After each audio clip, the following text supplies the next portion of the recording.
Well, we're going to continue in John chapter 1 tonight as we are talking about the living light tonight. Doyle Scott and Jessica Meredith, we've just been kind of catching up. Good to see all of you. I've got Diane Diamond and Cindy Brody and Ed Miles. I guess I started to say Oakwood United Methodist Church, but that's my own greeting, everyone. So, and we'll have others checking in, I know, as we go on. I wanted to start, Jessica and Doyle, a story I was thinking about today as I was walking around the Copper Creek Lake. When I was, maybe I was a teenager by this time, I don't remember. My mom wrote a poem, and the poem was about a neighbor of ours who had gotten up in the middle of the night. He had a tickle in his throat, so he had gone out into the kitchen, didn't turn the light on because the moon was so bright shining through the window. And he opened up the cabinet and he took some cough medicine, went back to bed. And pretty soon he started getting very, very ill.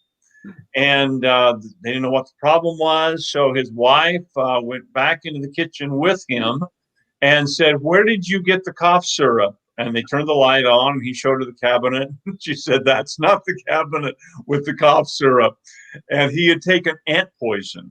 Oh. And so that was the last time, I'm guessing, he got anything out of the kitchen at night without turning the light on. And sometimes bad things happen to us in the dark. And Doyle, I don't know where Jessica just went, but she just disappeared. I hope she didn't go get cough syrup. I was just thinking sometimes bad things happen in the light. In the light, that's right. So my dad used to say something to the effect of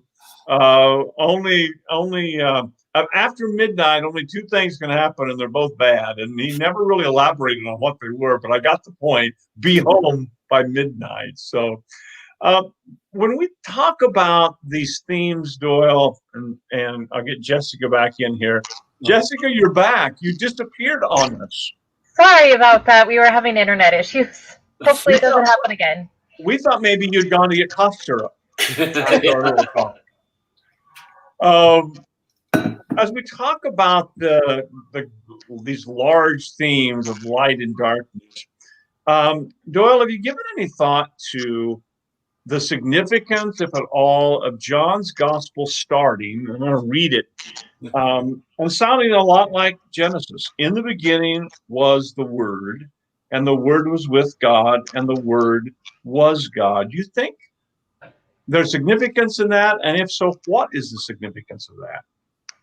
Well, I don't think that John is going to be writing things if there's not significance behind it, especially considering the type of writing he did and the way he thematically put things together in his gospel.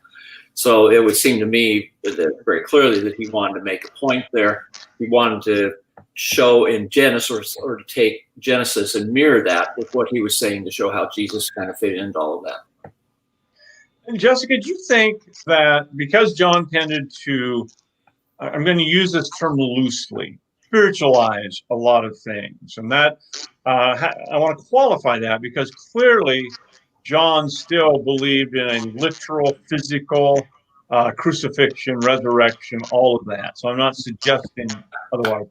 But there is a spirituality and a spiritual emphasis in John's gospel that's beyond, it seems, the synoptic gospels, so Matthew, Mark, and Luke. So do you think that when we think of Genesis, the theme of in the beginning, God created the heavens and the earth, it was without form and void, darkness was on the face of the deep, and God said, "Let there be light." Do you think that that can be more than just literal? Do you think that that can be spiritual darkness, spiritual light? Yeah. So kind of the way I thought about it is like we refer to Jesus as the light of the world. And so when God created light, he created all light. So that includes, Jesus was there from the beginning. It includes any type of light there was, not just the physical. It's, let there be light. He didn't say let there be brightness. He said, let there be light. So any type of light, that's who God is. It's interesting. I think it's First John named all three. I know it names two and implies the third. Certainly, First John says God is love. First John says God is light. I think says God is life. If not, in different ways says it. God is life. So those are three theological emphases that we make. That God is light, God is love, God is life, many other things. But those three things are really powerful emphases. And we see them from the get-go in the book of Genesis. This theme of light being spoken into the darkness. So Jesus is Emmanuel. And of course, Matthew and Luke give larger accounts of this narrative, the birth narrative. John doesn't. Mark doesn't deal with it, and John ties him back to the eternal word. I have a practical question, Doyle. I mean, we talk about the light of God on an everyday basis. What's that mean? What's the application? Or as one family member might ask me, what does that matter to the person in the pew that Jesus is the light of the world? What's that matter? Well, if we take a look and we say that Jesus is light, God is light, then we're talking about Jesus and God being good.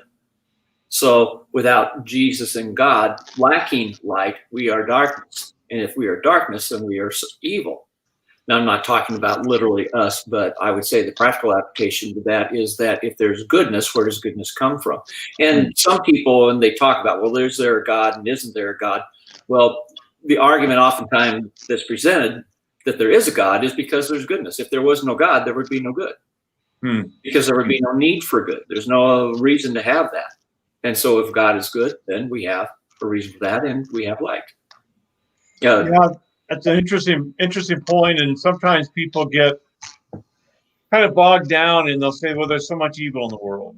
But what if we flip that? What maybe should be surprising is how much good there is in the world that began in Genesis as darkness, and then God speaks light into it.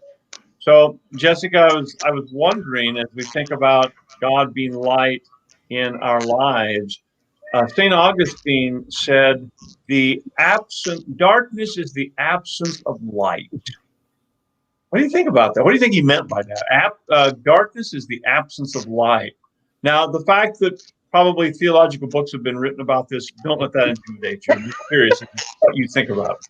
Well, I mean, if you take it very literally, and I know that it's used as a metaphor as well, but if we take it literally, if you have light, you can't have darkness. So if you have goodness, you can't have evil. But the two can't coexist in the same place, right? So I guess I'm getting a little ahead. That's the last question. But I also think it implies that one is a filler, one is a force. In other words, if what he meant was that darkness is the absence of light, light is the force. But if light is taken away, if light is removed for whatever reason, darkness fills in where light vacates. And then we're back to the void at the beginning of Genesis. Yeah, we're back to that void, aren't we? And that's why I tend to see Genesis as very layered. And I see John's gospel as very layered. I was listening this week to a rabbi who was talking about the layered quality of Scripture. Of course, they're looking at the Hebrew Scriptures, but he was talking about, in his belief, that God spoke this forth, but because he is God, by its very nature, it's going to be layered, because God is beyond our comprehension. And so, as a rabbi, he believes we study it, but we keep finding layer after layer of depth after depth after depth of the revelation. So it's pretty powerful. I didn't agree with the rabbi's conclusions on some things, but I found his process of thinking pretty fascinating. I want to read a couple more scriptures from John chapter 1. He was with God in the beginning. Through him, all things were made. Without him, nothing was made that has been made. In him was life, Zoe. That means absolute life where there's no death. And that life was the light of humankind. So Jesus comes in the world, and his life is light. So, Doyle, how do you envision that? Just as Jesus lived every day, what does that mean? I mean, it's not like he carried a flashlight around. What does that mean that his life was light to humankind? Well, I think, again, we have to look at this more like a metaphor. And I'm not sure I see it as actual light that he had, but more as a metaphor that he came forward, and that's where goodness, or one of the places where we get goodness with. If you want to get really technical about it, you've got three parts there. You've got God, you've got Jesus, you've got the Holy Spirit. And one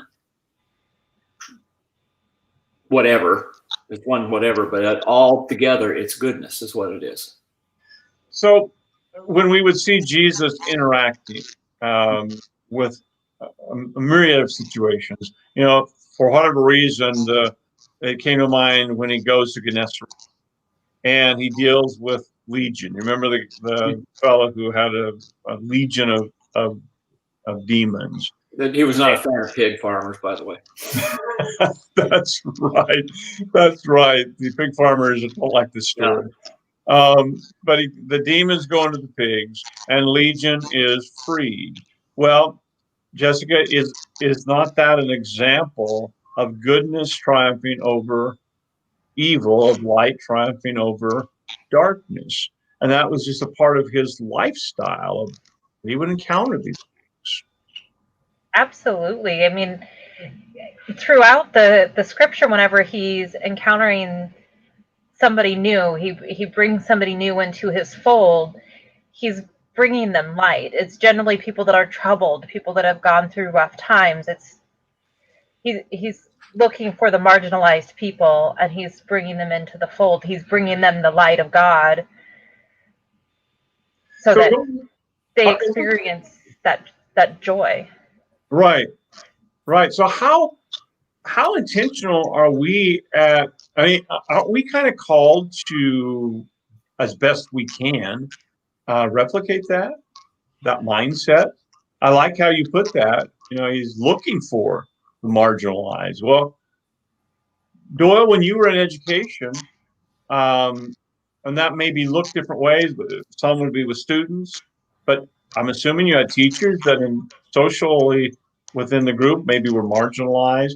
Did you kind of think in those terms of how can I connect with the marginalized? Well, okay, the way that I viewed education and my position within education was to look for the marginalized kids. Now, obviously, depending on the size of the district, when I was in small districts, it was much easier. And in fact, in small districts, I would try to adopt a couple kids every year.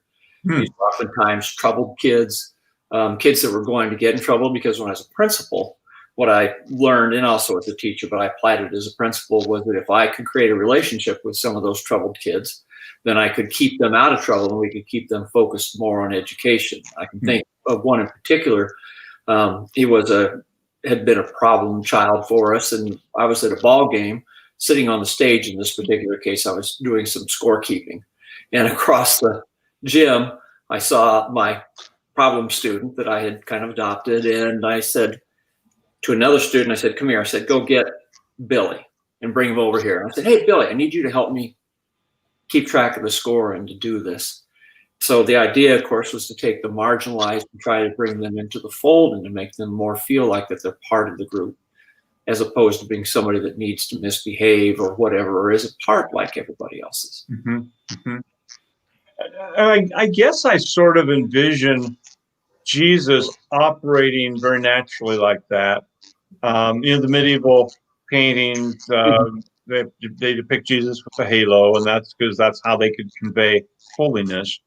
But I don't think we would have visually seen that. I think we'd have probably been drawn to it. There was a magnetic quality, but the Transfiguration certainly was an exception to that. But as a general rule, he would hang out with the marginalized, the what I like to call the Joe Sixpacks of this world, the publicans and sinners. And yet there was a quality of light and goodness that drew them in. I think it was something like what you said, Doyle. I can see Jesus doing that, just drawing people in. So, Jessica, do you think that part of Jesus'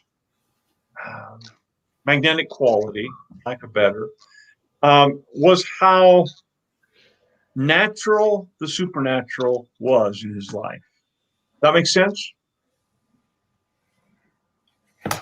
It makes sense. I it I think part of his magnetism is it's so hard to put into words.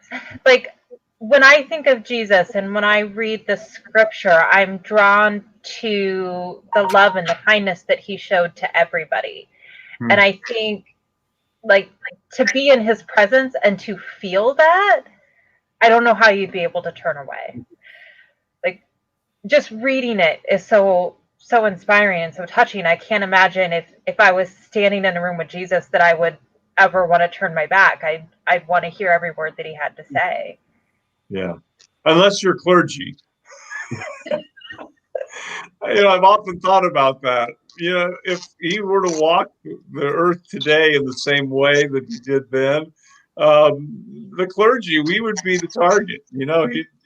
He'd probably have some pretty strong words for us. At least he did for the Pharisees, the scribes, the leaders. So, and I think part of that was because of the tendency to substitute religious ritual for a relationship, for that vital reality of God. Mhm. And instead of it being light, it's this form that we exalt, and it becomes legalism if it's just form. So, verse 5 of this chapter, of chapter 1, says, "The light shines in the darkness, but the darkness has not understood it," or another translation says, "has not overpowered it."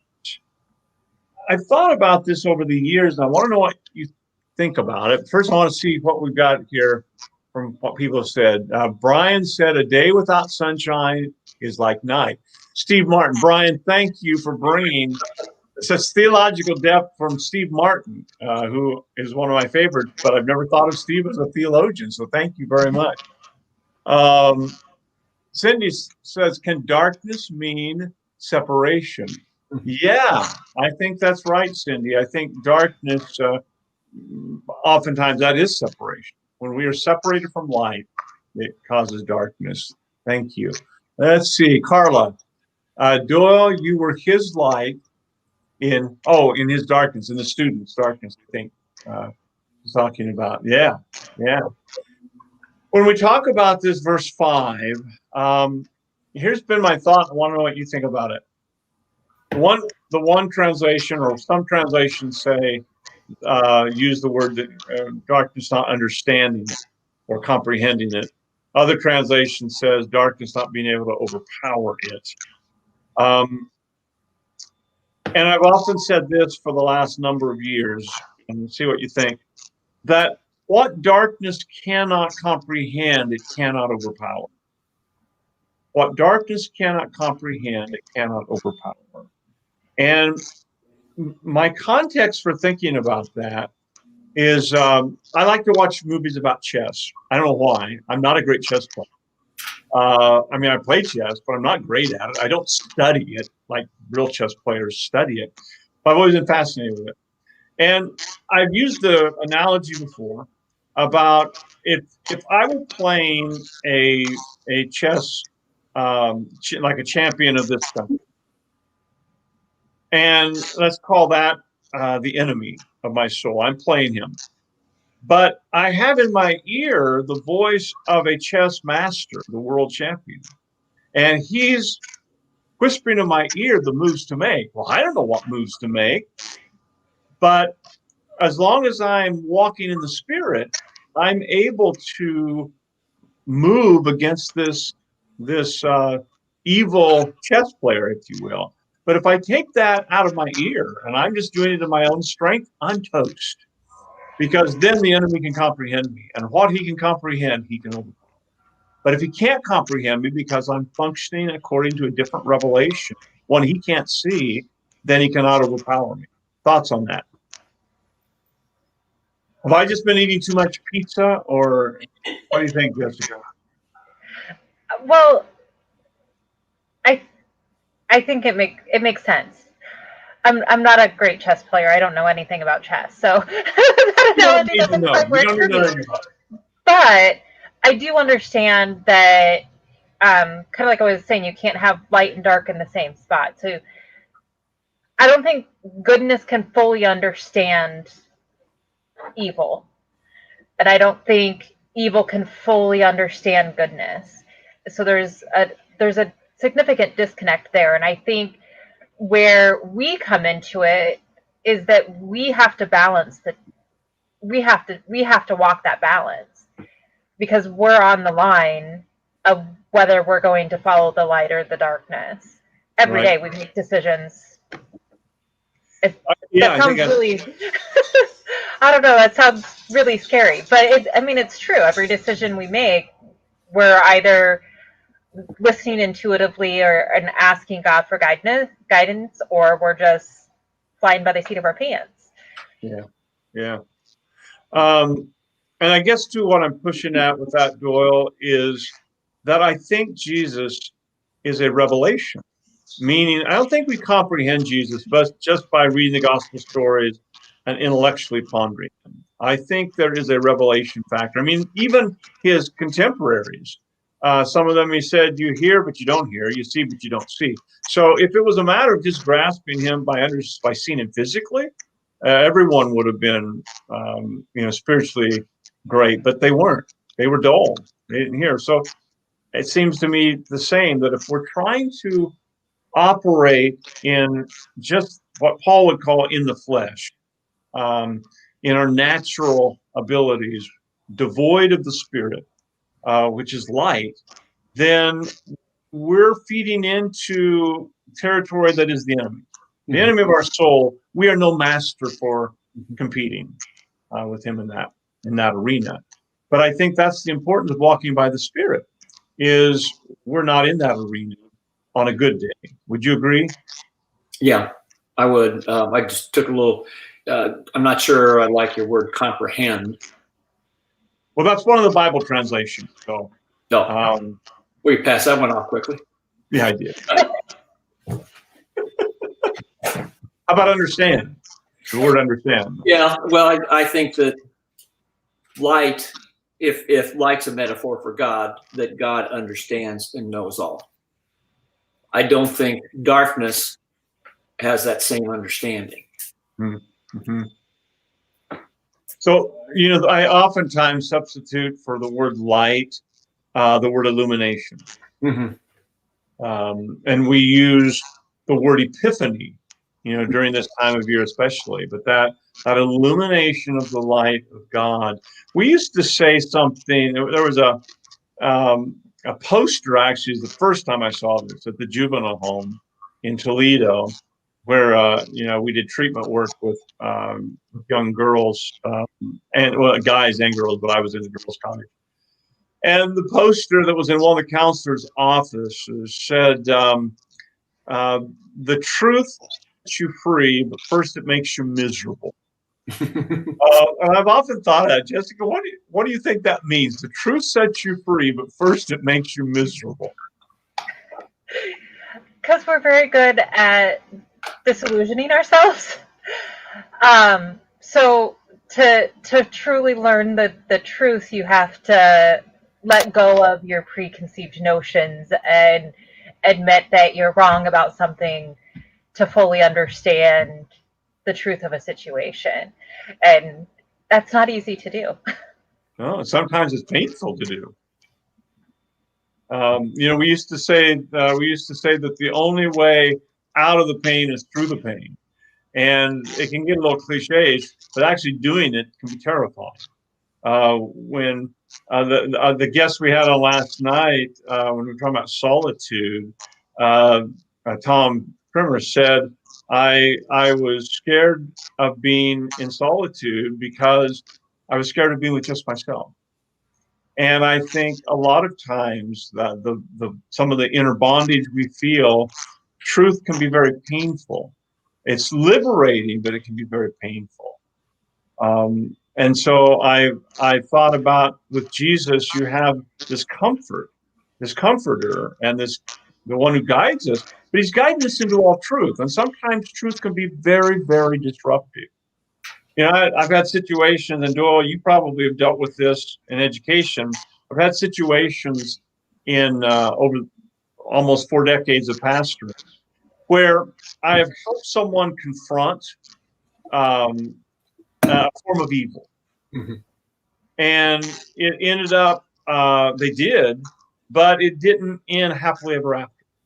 It disrupted things, and there wasn't reconciliation. And you wondered when it was all over, was that would I handle it the same way, even though it was done in love and done in truth? Truth can be very messy, and we would, for example, if a young lady finally decided to confront her abusive relative, almost always, I would say, a high percentage of the time, once she would do that, the family would turn against her, not against the abuser. So, Doyle, truth gets a little messy.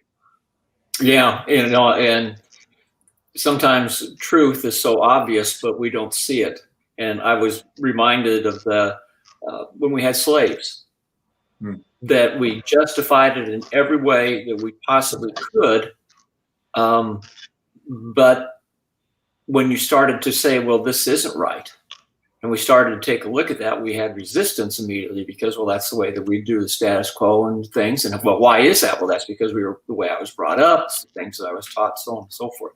And I think we see that with all things when we want to make change or whatever, even if it's so obvious that what we're doing is wrong, you still have to get past that part of resistance, because things like to maintain as a status quo, kind of like you were talking about with some of the things at the juvenile home and things. Yeah. Yeah, and I think that systemic evil is hard to oftentimes name, or it's hard to deal with. It's easier in one sense, to deal with individual stuff. But there was a systemic evil, right? And it divided the country. There's systemic evil. And think about when Jesus was born. We talk about him being the Prince of Peace and the light of the world. But look at the havoc it brought when he came, and what Herod did, and the babies in Bethlehem that were killed because of it. So there has always been the sword side of the Prince of Peace coming to this world. And so do you think, Jessica, that sometimes we sentimentalize what walking in the gospel is? We want the comfort, I get that. We want the inspiration. But there is a sword side. You know, Jesus even said that those who come to me, that families will be divided. That you'll have 2 against 3. You'll have daughters and mothers, and fathers and sons against each other. And we saw that happen historically, as some rejected the Messiah, some accepted him, and then there was this tension that happened. So it's not always a neat package, is it? No, it's not. And there's been, I mean, I actually wrote down the note about Herod because, I mean, from Jesus's birth, there's been contention. And it's much easier to look on the bright side. Look at Jesus saved us. It's amazing. But then with that, in order to save us, he had to die. In order to save us, he had to suffer. And it's hard to always think of the two at the same time. Yeah. Does that make sense? Like, yeah.